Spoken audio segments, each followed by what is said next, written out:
একটা দিন যেটা শুধুই তারিখ নয়, একটা অনুভব, একটা নতুন গন্ধ। নাম তার পয়লা বৈশাখ।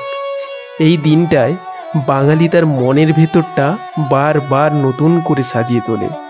কিন্তু আপনি কি জানেন, এই নতুন বছরের শুরুটা যেমন আনন্দের, তেমনি এর পেছনে লুকিয়ে আছে এক টানটান ইতিহাস, এক অর্থনৈতিক ছলচাতুরির গল্প। ইতিহাসের পাতায় যদি আমরা ফিরে তাকাই, পয়লা বৈশাখের শুরুটা হয়েছিল একদম অন্যভাবে। মুঘল সম্রাট আকবর রাজস্ব আদায়ের সুবিধার জন্য বানান এক নতুন ক্যালেন্ডার, বাংলা সন, যেটি ছিল হিজরি চান্দ্রবর্ষ আর হিন্দু সৌরবর্ষের এক মিশ্র সংস্করণ। শুরু হয় বাংলা সালে, আর তার প্রথম দিন পয়লা বৈশাখ। মূল উদ্দেশ্য ছিল ফসল তোলার সময় খাজনা মিটিয়ে নেওয়া। কিন্তু সময়ের সাথে সাথে এই দিনটা হয়ে ওঠে বাঙালির আত্মপরিচয়ের প্রতীক।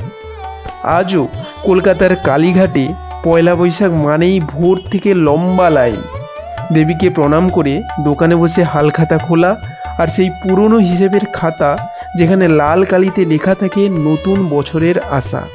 হালখাতার মিষ্টিমুখ, দোকানদারদের দেওয়া নতুন নতুন ক্যালেন্ডার, পত্রপত্রিকায় নতুন নতুন গল্প, কবিতা, নতুন গান, সব কিছু মিলে যেন এক অপূর্ব রীতি।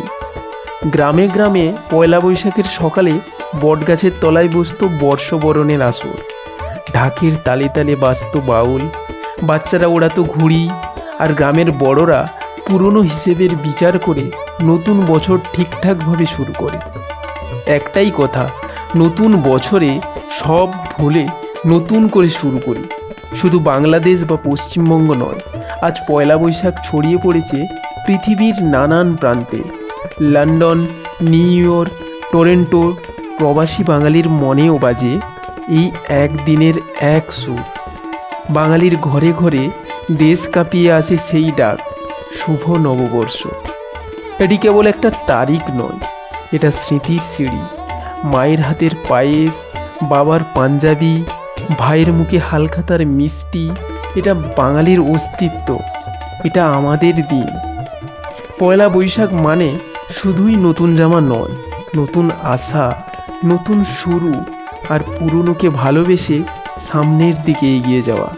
এই নববর্ষে চলুন আমরা আরও একটু বেশি করে বাঙালি হই।